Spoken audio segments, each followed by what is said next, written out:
Friends, नमस्कार। आशा करती हूँ आप लोग अच्छा होंगे और खुश भी होंगे। आज हमारे वीडियो में यानी हमारे बीडीएस अकेडमी 2.0 पे आप लोगों को बतलाई जाएगी बीएड फर्स्ट ईयर से रिलेटेड क्वेश्चन, जो रोशनी मैम आप लोगों को खुद ही बताने वाली है।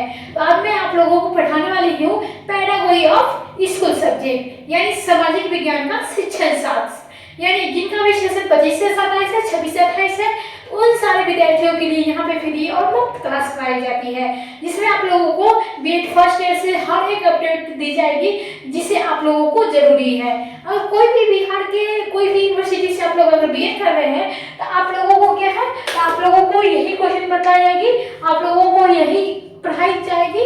तो आज आप लोगों को मैं क्लास यूनिट 1 ही पढ़ाने वाली हूँ। क्लास आप लोगों का 7 होने वाला है क्योंकि आप लोगों ने क्लास को छोड़ रहे हैं। तो आप लोग प्लीज, मेरी अनुरोध है आप लोगों से कि क्लास को ज्वाइन कीजिएगा और अच्छे से अच्छी तैयारी कीजिए। बाद में मत कहिएगा कि रोशनी मैम ने हमें ऐसे नहीं पढ़ाया तो ऐसे नहीं पढ़ाए। तो इसलिए मैं आप लोगों को कहती हूँ अच्छे तरीके से आप लोग तैयारी कीजिए ताकि आप लोगों को बीएड में 80-90% लाने से कोई भी नहीं रोक सकते। तो चलिए हम लोग क्या है, तो क्वेश्चन पे हम लोग चलते हैं।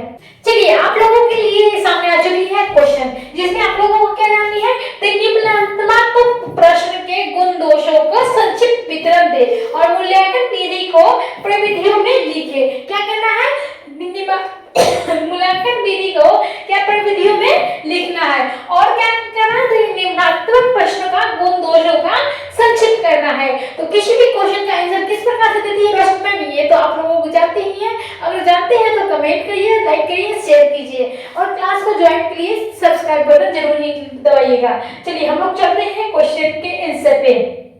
तो क्वेश्चन के आंसर इस प्रकार है जिसे मैं आप लोगों को सामने प्रस्तुत कर रही हूँ। आप लोगों को मैं बता दूं यहाँ पे पीडीएफ में बना चुकी हूँ जो आप लोगों को समझने में दिक्कत ना हो। तो चलिए यहाँ पे मूल्यांकन की विभिन्न वीडियो पे हम लोग बात करने वाले हैं। पहला तो निबंधन परीक्षा के हमारे देश में इस परीक्षा के अधिक प्रचलन, इस परीक्षा के अंतर्गत छात्रों को कुछ प्रश्नों के उत्तर निश्चित समय देने होते हैं। क्या देने पड़ते हैं, तो उत्तर देने के लिए जो है निश्चित समय दिए जाते हैं। जैसे कि आप जानते हैं कॉम्पिटिटिव एग्जाम में क्या 1.5 घंटे से 1 घंटे दिए जाते हैं। चलिए इसमें छात्रों का अधिक व्यंजन शक्ति सुलेख लिखने की शैली, भाषा और अधिक प्रभाव पड़ता है। किस किस पे प्रभाव पड़ता है, तो शक्ति क्या है, तो अभिव्यंजन शक्ति, सुलेख और लिखने की शैली और भाषा पे आदि जो है अधिक प्रभाव पड़ते हैं। इसके आत्मगत तत्व का प्रभाव क्षमता रहती है। इसके द्वारा छात्रों को अपने विचारों को व्यवस्थित रूप से व्यक्त करने का सीख जाते हैं और बालकों में आदान प्रदान करने की नैतिक रुचियों को संतुष्ट करने में सहायक करते हैं। इससे क्या होती है, तो शिक्षा प्रणाली यानी परीक्षा प्रणाली की कटु आलोचना की जाती है, परंतु यह परीक्षा प्रणाली छात्रों की रुचि संतुष्ट करती है। क्या करती है, तो ये जो प्रणाली परीक्षा प्रणाली होती है वो छात्रों की रुचि जो है संतुष्ट करती है। यानी निम्नात्मक परीक्षा प्रणाली के दोष हम जानेंगे। अब हम लोग क्या जानेंगे, तो निबंधात्मक जो परीक्षा प्रणाली है उसके दोष। तो इस प्रणाली में कटु आलोचना की जाती है क्योंकि इस प्रणाली में निम्न दोष है।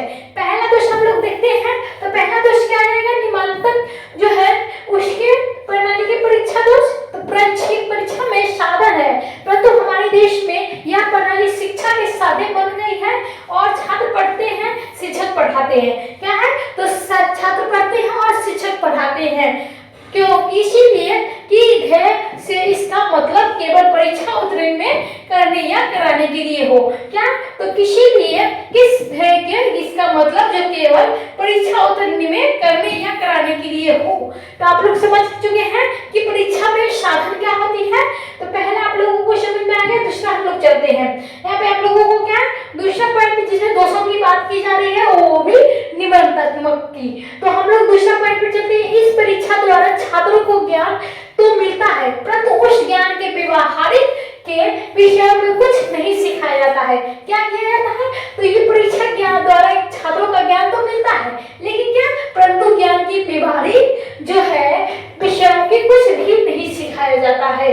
अगला पॉइंट क्या है, तो यह शिक्षालय के कार्य पर दूषित प्रभाव डालती है। क्या करती है, तो ये शिक्षालय के कार्य पर दूषित प्रभाव डालती है और सभी कार्य इसी से भी प्राप्ति के लिए छोड़ देते हैं। यानी इसी लिए छोड़ दिए जाते हैं और इसके द्वारा स्कूलों की सभी कार्य की शासन किया जाता है।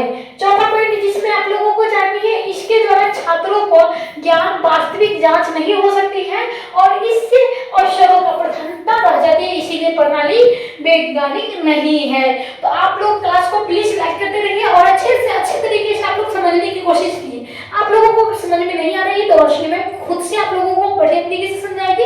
आप लोगों को टेलीग्राम पे ज्वाइन कर लीजिएगा विद्यार्थी अकेडमी 2.0 से, और आप लोगों को कोई भी इस वीडियो से माध्यम यानी क्लास से माध्यम आप लोगों को कोई भी समस्या हो तो उसी क्लास में आप लोग पूछ सकते हो। तो चलिए अगला क्या है, पांचवा पॉइंट, इसमें परीक्षक दृष्टिकोण से का बहुत प्रभाव पड़ता है। क्या कहता है, तो इसके परीक्षक में दृष्टिकोण का बहुत ही प्रभाव पड़ता है। एक ही छात्र के एक ही प्रश्न के उत्तर की जांच अलग अलग परीक्षक को करे तो वो सब अलग अंक प्रदान करेंगे। क्या किया जाए, तो एक ही छात्र एक ही प्रश्न के अलग उत्तर जो होते हैं देने का तरीका वो अलग अलग परीक्षक में करे तो वो अलग अलग अंक प्राप्त करते हैं। अगर आप लोगों को बता दूं, क्वेश्चन तो एक ही रहता है, हर बच्चे क्वेश्चन का आंसर देते हैं, लेकिन कुछ बच्चे को क्वेश्चन का आंसर देने का तरीका अलग होता है और कुछ 2 लाइन में रख देते हैं, कुछ 4 लाइन पे लिख के चले जाते हैं। तो कुछ बच्चे का दिमाग यहाँ से काम करता है और उस क्वेश्चन को समझते हैं और बढ़िया तरीके से आंसर देने का सीखते हैं और जानते भी हैं। तो क्या है, तो दिए गए अंकों में विविधता निम्न प्रकार कारण होते हैं। क्या होते हैं, तो दिए गए अंकों में विविधता के निम्न कारण होते हैं। क्या कारण होते हैं ये हम लोग जानते हैं। तो पहला पॉइंट है छात्रों की भाषा शैली प्रश्न के उत्तर अभिव्यक्त करने की तरीका सुरेख आदि। क्या है, तो यहाँ पे छात्रों की जो भाषा होती है शैली प्रश्न के उत्तर अभिव्यक्त करने की जो तरीका होती है वो अलग होती है। दूसरा क्या है, परीक्षक के द्वारा छात्रों के साथ पक्षपात व्यवहार का बाधा पहुंचाता है। अब अगला पॉइंट क्या, परीक्षक के मन दशा और उसकी जांच पर प्रभाव पड़ता है। क्या कहता है, तो परीक्षक के मनोदशा में भी उसकी जांच का प्रभाव पड़ता है। तो आप लोग समझ चुके होंगे कि आप लोगों को किस प्रकार की दोषों से है निबंधता के। तो यहाँ पे अगला पॉइंट हम लोग चलते हैं जिसमें दूसरा नंबर आ जाएगा आप लोगों को निबंधात्मक प्रणाली के युग, यानी क्या जानते हैं हम लोग, तो चलते हैं हम लोग किस पे, तो निबंधात्मक प्रणाली का युग, जिसमें क्या करना है, तो इस परीक्षा की प्रणाली आलोचना के बाद इस प्रणाली में क्या होती है, तो होती है कुछ गुणों की कारण। इसके प्रणाली छोड़ा नहीं जा सकता, ये गुण निम्न प्रकार के हम लोग चलने वाले हैं। इसमें बालक के कुछ प्रश्नों का उत्तर एक निश्चित समय के अंदर लिखने पड़ते हैं। इस प्रकार बालकों का समय पाबंदी का ज्ञान हो जाता है। क्या हो जाता है, तो कुछ बच्चे जो समय से पहले ही क्वेश्चन का आंसर दे देते हैं उसमें क्या होता है, तो बालकों के समय के पाबंदी का ज्ञान हो जाता है। और दूसरा क्या है, यह परीक्षा छात्रों के तर्क और निर्णय शक्ति का विकास का सहायक करता है। तो क्या करता है, तो ये परीक्षा छात्रों में निर्णय शक्ति और विकास का सहायक होती है। अगला पॉइंट क्या है, यह परीक्षा के बालकों में अपने विचार को प्रकट करने की पूर्ण स्वतंत्रता प्राप्त होती है। तो क्या होती है, तो परीक्षा में बालकों में अपने विचार प्रकट करने और पूर्ण स्वतंत्रता प्रदान करने की भी क्षमता होती है। अगला पॉइंट क्या है, इस परीक्षा में प्रणाली में प्रश्न की सरलता हो जाती है और प्रश्न पत्र का निर्माण करने में सरलता हो जाती है। अगला पॉइंट क्या है, इस परीक्षा प्रणाली में भाषा ज्ञान का परीक्षण हो जाता है। क्या हो जाता है, तो इस परीक्षा प्रणाली में भाषा ज्ञान का परीक्षण हो जाता है। और इस परीक्षा की तैयारी करने में विद्यार्थियों की खंड विधि का सहारा लेना पड़ता है और उनके अनेक समग्र विधि को अध्ययन करना खंड विधि का अपेक्षा अच्छा रहता है। तो आप लोग जानते ही होंगे कि आप लोगों को किस प्रकार से क्वेश्चन जो लंबा होते हैं, आंसर जो लंबा होते हैं, उसे कैसे शॉर्ट तरीके से समझने की कोशिश करते हैं, ये तो आप लोगों को करते ही होंगे, आप लोगों को समझ में आ गई। चलिए अगला पॉइंट है, यह परीक्षा में कम खर्चीला होती है। क्या होती है, तो ये परीक्षा में कम खर्चीला होती है। अब हम लोग अगला पॉइंट जानेंगे जिसमें आप लोगों को अंतिम और लास्ट बातें बतलाई जाएगी। आप लोग क्लास को लाइक करते रहिए, शेयर कीजिए और ज्यादा से ज्यादा कमेंट हो आप लोग करते रहिए और फीडबैक जरूर ही दीजिएगा। चलिए हम लोग चलते हैं यहाँ पे, तो हम लोग क्या है, तो सुधार के लिए सुझाव, यानी सुधार के लिए सुझाव किस प्रकार से देनी चाहिए, इस परीक्षा प्रणाली में उपयोग बनाने के लिए उपयुक्त सुझावों का प्रयोग में लाया जाना प्रचलित प्रणाली के दोष दूर किए जा सकते हैं। यानी क्या किए जाते हैं, तो दोष दूर किए जाएंगे, जिसमें क्या करना होगा, तो निबंधक जो दोष होते हैं वो आप लोगों को दूर हो जाएगा। किससे, तो सुधार और सुझाव की प्रणाली जो आप लोगों के लिए उपयोगी बनाएगी उसके लिए। चलिए आप लोगों को बतलाएंगे पहला पॉइंट, परीक्षकों का चयन ठीक किया जाए, यथावस्था में यथासंभव प्रसिद्ध अध्यापक ही चुने जाए। क्या किया जाए? तो परीक्षा की चयन ठीक प्रकार से होनी चाहिए जिसमें अध्यापक ही चुने जाए। दूसरा क्या है? विविधता का कम करने के लिए वस्तुनिष्ठ जांचों का प्रयोग करना, यानी जो होते हैं ऑब्जेक्टिव वाले उसी जांच का प्रयोग किए जाए। तीसरा क्या है? ब्रह्म परीक्षाओं का अधिक ना ली जाए, यानी जो बहुत लंबे 2 नंबर 4 नंबर 10 नंबर के होते हैं वो क्या किए जाए? वो कम लिए जाए, अधिक न लिए जाए। ज्यादातर ऑब्जेक्टिव रखने चाहिए। प्रश्न अत्यंत स्पष्ट और सीधे और निश्चित उपयोग छोटे होने चाहिए। यानी जानते ही हैं कि आप लोगों को मैं बता दूं सीटेट में इस बार एग्जाम जो लिए हैं उसका क्वेश्चन का जो साइज होता है इतना बड़ा बड़ा, ये बच्चे को पढ़ते पढ़ते टाइम खत्म हो जाता था। इसीलिए मैं बीएड की जो भी एग्जाम लेने वाले हैं उनसे से अनुरोध करती हूँ कि कृपया करके क्या करें, तो प्रश्न अत्यंत रहे, स्पष्ट रहे और सीधे और निश्चित रहे और छोटा होना चाहिए। ऐसा नहीं कि सीटेट के जैसा इतना लंबा लंबा बना देना है क्वेश्चन का। तो चलिए क्या है? प्रश्न विषय में अधिक से अधिक भाग प्रतिनिधित्व करते हैं, यानी मानसिक योग्यता की जांच के लिए बुद्धि परीक्षा का सहारा लेना चाहिए और इसके साथ साथ बालकों की वृत्ति तथा रुचियों की जांच के लिए अभिलेखन प्रश्न वाली तथा अभिरुचि परीक्षाओं में प्रयोग लानी चाहिए। अगला पॉइंट क्या है?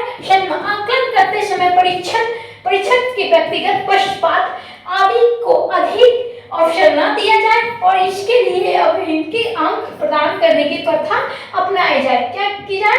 तो जो है अभिव्यक्त अंक जो है वो प्रदान किए जाए और इसमें अंक न देकर एमबीसी आदि श्रेणियों के छात्रों को रखे। इसके अतिरिक्त प्रश्न के आदर्श उत्तर बनाए और उसे प्रयोग लाया जा सकता है और यह परीक्षा के लिए पथ प्रदर्शक के रूप में करेगा। चलिए आज के लिए बस इतना ही। क्वेश्चन क्या था आप लोगों का, आप लोग समझ गए होंगे बढ़िया तरीके से। तो क्वेश्चन था निबंधात्मक प्रश्न के गुण दोषों को संचित करें और वितरण करें और मूल्यांकन विधि का प्रविधि भी लिखे। तो आप लोगों को कैसा क्लास लगा जरूर ही बताइएगा रोशनी मैम के साथ। आप लोगों को आज के लिए बस इतना ही। अगले दिन फिर से लेकर आऊंगी नई क्लास पेडागोजी और स्कूल सब्जेक्ट से, जिसमें आप लोगों को बहुत सारे वीवीआई क्वेश्चन बताई जाएगी, जिसमें आप लोगों को एक भी क्वेश्चन एक भी तैयारी नहीं छूटने वाली है। बस आप लोग रोशनी मैम को ज्वाइन कीजिए और क्लास को ज्वाइन कीजिए और आप लोगों को कहीं भी कोई भी वीडियो खोजने की जरूरत नहीं है बेस से संबंधित। चलिए आज के लिए बस इतना ही। धन्यवाद। अगले दिन फिर से मिलूंगी नए क्लास के साथ।